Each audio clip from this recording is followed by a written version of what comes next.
Oh my God. Okay. The unmitigated fail that is in this episode is it's just astounding.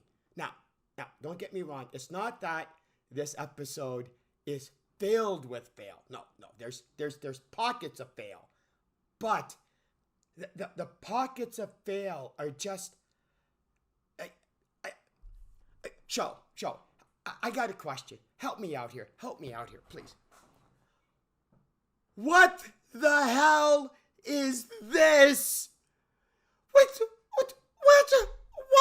am I swear to God, I wish I had done a live reaction because I'm watching this scene. I'm watching the scene of these guys, and it's a combination of shock and denial because I'm going, oh my God, are those? Is that supposed to be the wrecking crew? And it's like, no, it can't possibly. They can't possibly be this pathetic that these guys are supposed to be the wrecking crew. But I'm going, but they look like, I mean, they have to be the wrecking crew. Who else could they be? But it's like, no, there's no way. There's no way this show is that bad. No possible way. Then I hear one of them go, Thunderball, did you get it? I go, oh my God, it's, oh my God, it's the wrecking crew. And it's like, oh my God, why? How? What happened, show? Did you blow your budget on Megan Thee Stallion and there wasn't anything left for the wrecking crew? What'd you do? Give the costume what'd you do? Give the costume designer here's $100. Go for it. Because this isn't even bad cosplay. This isn't even bad cosplay. Like if these guys went to a Comic-Con and people would be going, who are you supposed to be? And if they were supposed to be the wrecking crew, they'd be kicked out. They'd be kicked out as guys. If cosplayers put more effort into playing into the costuming for their characters than this show did. I just and the reason I'm making a big deal out of this is because, and I'm gonna make a video. I'm gonna make a separate video because it deserves its own separate video. As much as pissed and as in shock and awe of the absolute pathetic what they did with the wrecking crew, as pathetic and as pissed as I was at that, I was just as pissed and just as in shock of people on Twitter and on social media. People were more upset of the twerking scene than they were of what they did to the wrecking crew. It's like, you guys are so pathetic. Like, there are actual legitimate problems with this show, and your big issue is She-Hulk twerking? Blow me. You're out of your god. How do you watch the episode 3, see what was supposed to somehow be the wrecking crew went, that's fine, that's not a problem, but She-Hulk twerking is an issue? It's like, oh my God, you guys are pathetic. It's oh my God. And as for this show, okay, this show and the defenders of this show's bullshit attempt at trying to deflect from She-Hulk's lousy CGI. Now, don't get me wrong. I agree that She-Hulk's CGI is subpar. I get it. But I wasn't as pretending to be upset as everybody else was. Because Jesus H. Christ, if all of you who were pretending to be upset over the lousy CGI of the She-Hulk, and you saw the Wrecking Crew and you went, no problem, blow me. But anyway, back to the show. For this show's defense of, and defenders of this show, your defense of, if you have a problem with She-Hulk CGI and the way she looks, you're sexist. Okay, fine. I'm sexist. Now I'm calling out the show, and I'm calling out you defenders of this show, of that piece of shit, pathetic representation and CGI and what's supposed to be the Wrecking Crew. I'm calling that out. Okay, show, give me your defense for that bullshit. Come on, defenders of this show. What's your defense for the pathetic representation of the Wrecking Crew in regards to their comic book? I would love to hear your bullshit, weak-ass attempt at defending it. Oh, wait. I already know what it is. You want to know what it is? Who's the Wrecking Crew? That's because you have no idea. It's not like you guys actually read comic books to even know who the Wrecking Crew is. It's like, I'm looking at Bulldozer. Bulldozer is a guy wearing regular street clothes with a hard hat with luminescent paint. It's like, oh my god, this is pathetic. This is I am harping on this bullshit because it is I'm harping on this. I am harping on this because this travesty, this joke of a Wrecking Crew, if you think I'm letting it ride, you're out of your goddamn mind. This was pathetic. I'm sorry. Yes. Was this a big deal? Yes, it's a big deal because this show is establishing it doesn't care what it's doing. It doesn't give a damn.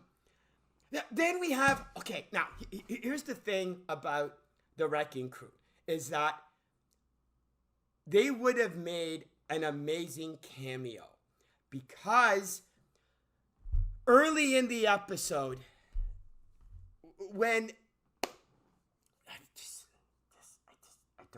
I don't understand this show, I swear to God. When Jen is in the car and it is explaining, is literally explaining that this show is all about the cameos. And, it's not a cameo show, even though we have Wong and the Abomination and the Hulk and it's like, gee, I wonder where I heard that before. Gee, I wonder who called that in my video of episode 2. Like, I literally called it. I literally established that, this show is all about the cameos. And what does episode 3 do? Goes, yeah, that's exactly what it is. And I'm like, I'm watching, I'm going, why are you admitting this? Why are you, if you don't admit it, you could at least have plausible deniability. But this show goes, we don't care. We are literally going to admit that this episode 3 was the show admitting to the audience, we know you don't give a damn about She-Hulk. So that's why we don't care how bad she looks. We know you don't care about the story, which is why there's barely a plot and there's barely a story. The only reason we know that the only way we can get you to even want to even pretend to try to look at this show is we have all of these great cameos. The Abomination. Okay, so we have Wong. Now, what? So Wong is trying to explain why he took the Abomination. Because it's part of his training to be the Sorcerer Supreme? What kind of... That's your... Because when I saw... Because when you had the Wong Abomination cameo in Shang-Chi, I was going, okay, this is interesting. I wonder what the reasoning is behind this. This looks interesting.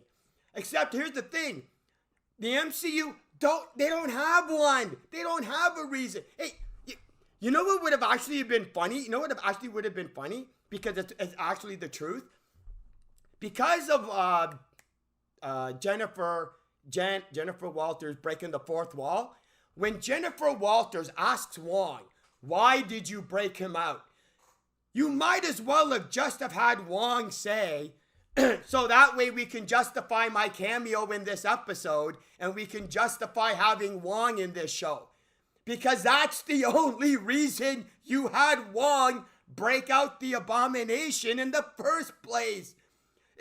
And it would have actually been funny. Because if you're going to admit that this entire show, the only appeal that this show hopefully possibly has is the cameo. If you're willing to admit that, just admit that that the only reason Wong broke out the Abomination was so that they could justify the cameos you're saying this show is all about anyway. It's like, Jesus Christ. And then we have Emil Blonsky and the whole, not a trial, the hearing about the parole. And it's like, I had read about how the writers had said that they're not very good at courtroom dramas. And my God, did this episode establish the truth of that. Because the only actual trial courtroom type aspect was with Dennis and the Asgardian shapeshifter. Now, I love Dennis. Dennis to me is the only saving grace of this show. Because what was that line he says? Every episode, Dennis has this amazing line. I love it. Like, what was the line in this episode? Like, that beautiful lawyer comes in, and he goes, no, I can't have a 10, because then I can't share my embarrassing things. I can't share embarrassing man stories to my future fiancé. I love this guy. He is an egotistical, sexist womanizer. I don't know why I relate to him. It's confusing to me too. It's just odd. But apparently, for some reason, I somehow, connect to an egotistical, sexist womanizer. It's beyond me too. I don't understand either. But then we have the trial itself, and it's like, it's so simplistic. I'm sorry, it was like, it's about a shapeshifter, and the joke is she impersonates the judge. The joke is she impersonates Dennis. Okay, I have a question. How the hell did she even get to the office to impersonate Dennis? Why is she at the office? How did she get there? I don't... These are the jokes, ladies and gentlemen. The shapeshifter impersonates the judge. Ha ha ha ha! Isn't this funny? The only thing that I will give this show credit on one thing is that when that Asgardian shapeshifter started talking about diplomatic immunity and that Asgard isn't a place, the fact that the show actually had the judge call out the absolute bullshit of that, I will give the show credit for that. because that whole Asgard isn't a place, it's a people. It was bullshit in the Thor Ragnarok movie. I think Thor says it. It was bullshit when he said it, and it was just as much bullshit when that Asgardian shapeshifter says it. So it kind of threw me off when the show basically established and called out how bullshit it was. So I will give the show credit for having done that. But as for Emil Blonsky, right? It's like it was such filler. It was all about how he's reformed himself, how he does meditation, how he has these pen pals. And it was just, I'm literally fast forwarding through the Emil Blonsky speech, the whole hearing, because I don't care. Yes, Emil Blonsky is reformed. I get it. But it was just, it's like they needed to figure out this show. It had Wong. It had the Abomination. It had a trial. And it still didn't have enough story to fill out the episode and needed to still pad the episode with just constant running gags with Emil Blonsky and all of his reform examples of him reforming. Oh, then we have, oh God help me, I don't understand this show. We have the scene of Blonsky changing or transforming into the Abomination. And that's fine, except everybody around in the room literally freaks. They're all panicking. The guards are coming in, and I'm like, why? Like, wouldn't the cell that you put Blonsky in be designed to compensate into the fact that Blonsky could turn into the Abomination at any time? It's not like he had it's not like he had some type of restraining device and somehow took it off, because apparently Blonsky can turn into the Abomination at any time. So wouldn't they have designed the cell he's in to actually be able to withhold the Abomination? Apparently not. Otherwise, why is everybody freaking out? Why is Jen freaking out? It's not like I swear to God, I actually think, because the only justification this show has for everybody freaking out and panicking is that it never occurred to them that Emil Blonsky could transform into the Abomination whenever it wanted, and only designed the cell to keep Blonsky from escaping. But it's just, I don't understand this show. I don't understand why everybody, seriously, why would they be panicking? It would be like they had, like in the Avengers movie, right? In the, oh shoot, I can't believe I forgot the name. The Helicarrier. They have the cage designed for the Hulk, right? Let's say that instead of Loki, Bruce Banner is in it. Everybody's like, oh, okay, no problem. You know, it's obviously going to be able to keep, Bruce Banner from escaping. And all of a sudden, having Bruce Banner turn into the Hulk, and everybody just suddenly going, oh my God, it's the Hulk, oh my God. And it's like, why would you be panicking? You know that the cage that he's in is not designed to keep Bruce Banner from escaping. It's designed to keep the Hulk from escaping. So you wouldn't be panicking if Bruce Banner suddenly turns into the Hulk while in the cage. Well, wouldn't that also apply to whatever cell Blonsky's in?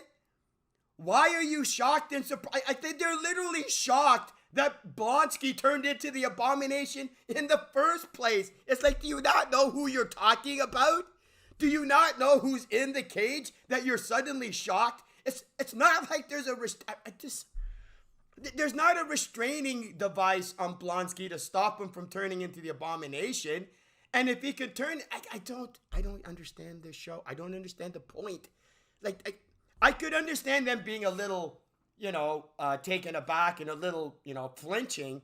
But there was like sheer utter panic, and it's like I don't. Was there anything else? Like I said, it's not that this show has tons of stupid. It has some stupid, but the stupid is just so ridiculously huge. It's just such pathetically unmitigated stupid or fail. So yeah, this show's a joke. It really is. Like, it was a mild joke in episode 1. It was a mild joke in episode 2. But with episode 3, it's like, we don't care. We're doing whatever the hell we want because the target audience are brain dead Marvel Zombie fanboys, and they don't care either. So it's a match made in heaven. No matter what this show does, it's not like any of the people who watch, fans of this show, are gonna know or care about how stupid it is. But yeah, the fail, it was such ridiculous fail in this episode. That was the weird thing. So now I'm kind of curious what's going to happen in episode 4, because how are they going to possibly top the fail that was in episode 3? I don't think they can, but I've said that before of other shows, and somehow they always seem to outdo, as the show progresses, they always seem to outdo the fail and outdo the stupid.